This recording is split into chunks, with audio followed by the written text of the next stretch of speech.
Good day everyone. For today's video, I will going to discuss the kinds of family pattern or structure, which is the continuation of Miss Shiti Sara Sakir's topic, which is the family, the one of the five majors of the social institution. So let's start. So, kinds of family pattern, there are two types of family pattern, which is the conjugal or nuclear family. So, conjugal or nuclear family, this is the primary or elementary family consisting of husband, wife, and a children. The second one is the consanguine or extended family. It is consists of married couple, their parents, siblings, grandparents, uncles, aunties, and cousins. So these two types of family structures are common to us today or nowadays because we are going to married as we have one husband and a wife, and we can live also here in our parents or something like that. So according to terms of marriage, there is monogamy and polygamy. So monogamy is the practice of state of being married to one person at a time or having a sexual relationship with only one partner. So this also called as your fiancé. The next one is polygamy. Polygamy means plural marriage. So there are three types of polygamy. The first one is polyandry. Polyandry is where one woman is married to two or more men at the same time. Example of this is the Himalayan tribe in or Himalayan mountain. There are one wife, but she has five husband. That's the example of polyandry. The second one is the polygamy. Polygamy where one man is married to two or more women at the same time.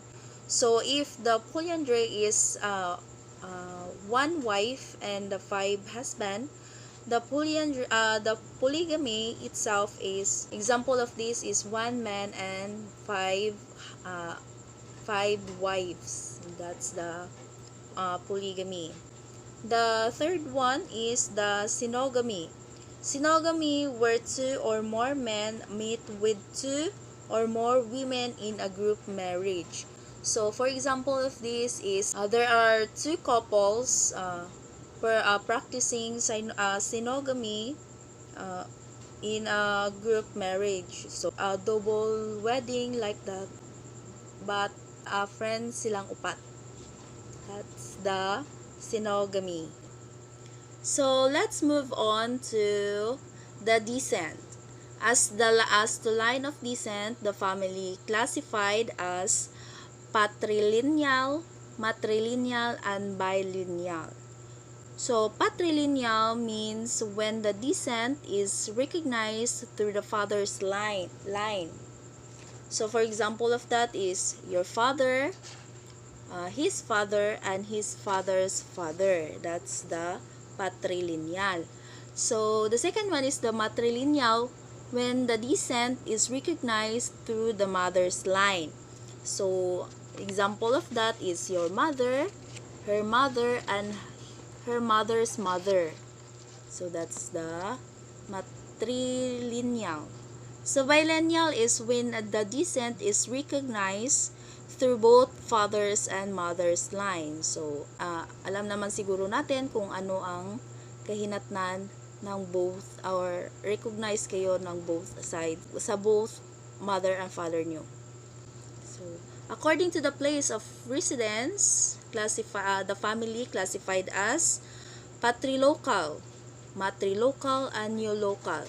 So, the patrilocal is when the newly married couple lives with the parents of the husband. So, common na din natin ngayon yan. And matrilineal is when the newly married couple lives with the parents of the wife. Also, common na din sa atin. Neolocal is when the newly married couple maintains a separate household and live by themselves. Yan ang tawag sa mga newly married couple kung magbubukod sila sa kanilang sa kanilang parents, both parents. So, let's move on to reference authority, or who is considered head to the family may be classified as the patriarchal, matriarchal, and equalitarian. So the first one is patriarchal. When the father is considered the head and plays a dominant role. So it means ang padre de pamilya ang magdidesisyon ng lahat. And the second is the matriarchal. So means the mother or female is the head and makes the major decision. So the patriarchal is the father, so matriarchal is ang ina naman, ang magdesisyon ng lahat. So equalitarian is both father and mother share in making decisions and equal in authority. So ito naman ay pwede silang dalawa or hindi pwede magdesisyon ng isa kung hindi alam ng isa. Ganon yun. So, let's move on to family-school partnership. So, this refers to collaborative relationships designed primarily to produce positive educational and social effects on the child while being mutually beneficial to all parties involved. So, it means this family-school partnership talagang magkadugtong sila, connected kumbaga. So, why is it important to have a family and school partnership? So, there are families, the first educator in their children, of course, totoo yan. And they continue to influence their children's learning and development during the school years and long afterwards. Schools have an important responsibility in helping to nurture and teach future generations and families. Families trust schools to provide educational foundation for their children's future. So at the same time, school needs to recognize the primary role of the family in education. So this is why it is important for families and schools to work together or partnership, because our family or both our parents are our role model until we grow up. Next topic is all about economic institution, which is the fourth major group of social institution. So what is economic institution? So economic institution is refers to any institution that is a player in an economy. This includes manufacturer, leaders, consumers, as well as regulators of an economy. Economic institution is an establishment whose activities have a bearing on society, whether these institutions are business or not. Economics has been defined as a social science that involves itself in the study and analysis of productions, distribution, as well as the consumption of goods and services. So let's proceed to microeconomics and macroeconomics. So the first one is, what is microeconomics? Microeconomics is concerned with the specific economic units of parts that make an economic system and the relationship between those parts. In microeconomics, emphasize the place on understanding the behavior of individual firms, industries, households, and ways in which such entitles interact. So that's the microeconomics. The next one is the macroeconomics. Macroeconomics is concerned with the economy as a whole or large segment of it. It focuses on such problems as the role of unemployment, the changing level of prices, the nation's total output of goods and services, and the ways in which government raises and spends money. So what is the difference between microeconomics and macroeconomics?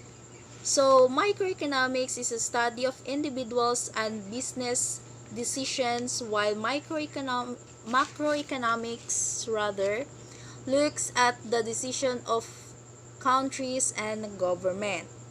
Though these two branches of economics appear differently, they are actually interdependent and complement one another. So, what are the basic economic problems? So, there are four basic economic problems, such as what to produce, how much to produce, how to produce, and for whom to produce. So, the first one is what to produce.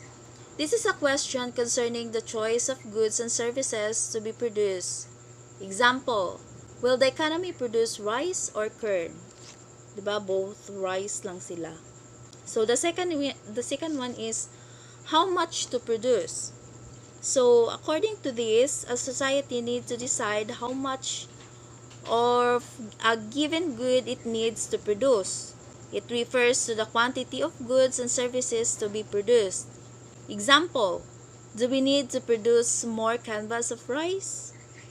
Or how many pair of shoes need to be made? That's the how much to produce. So the third one is how to produce.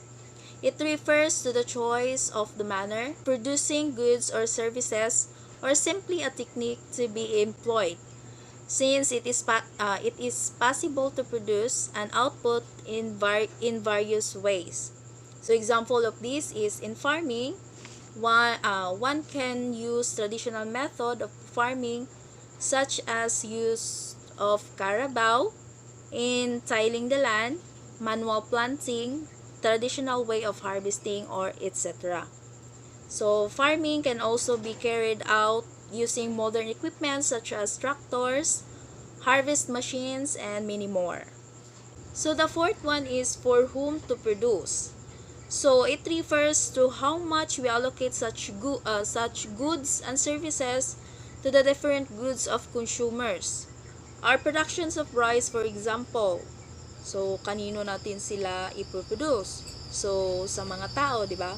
Is intended to the people in general, people or public or the society or the community or the retailer. I guess this is the end of my topic. I hope this video will be informative to all viewers. Thank you and God bless.